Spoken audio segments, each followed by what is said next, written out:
సోనియా గాంధీ యొక్క 78వ జన్మదినం సందర్భంగా రామాయపేట మున్సిపాలిటీ పరిధిలోని ఆమె జన్మదిన వేడుకలు రామాయపేట మండల కాంగ్రెస్ పార్టీ నాయకుల మధ్యలో రామాయపేట పట్టణ కాంగ్రెస్ నాయకుల మధ్యలో అత్యంత గణనీయంగా జరుపుకోవడం జరిగింది.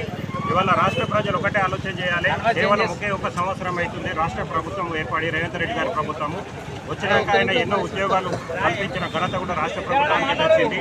అట్లాగే ఫీజు రీయింబర్స్మెంట్ కానీ ప్రభుత్వ ఉద్యోగంలో కానీ వైద్యంలో కానీ వ్యవసాయ రంగానికి వచ్చేసి 2 లక్షల రుణమాఫీ కానీ ఇవాళ బస్ ఫ్రీ మహిళలకు బస్ ఫ్రీ ఒక్కరు కూడా యాడ్ చేయరు. ప్రతిపక్షం వాళ్ళు బస్ ఫ్రీ అంటే సగటున ఒక మనిషికి 2,000 నుంచి 3,000 రూపాయలు మిగులుతున్నాయి.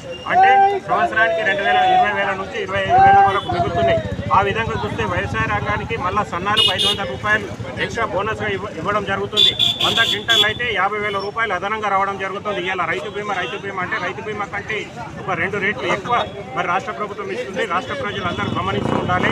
ఇలా కరెంటు బిల్లు కూడా సామాన్య మానవునికి సగటున 500 రూపాయల చొప్పున సంవత్సరానికి 6,000 రూపాయలు వాళ్ళకు మిగులుతున్నాయంటే ఇది కేవలం రేవంత్ రెడ్డి గారు మరి కాంగ్రెస్ మరి సోనియా గాంధీ దీవెనలతోటి రాజీవ్ గాంధీ మన రాహుల్ గాంధీ యొక్క దీవెనలతోటి రాష్ట్ర ప్రభుత్వం నడుస్తుంది. ప్రజలందరూ గమనించాలి.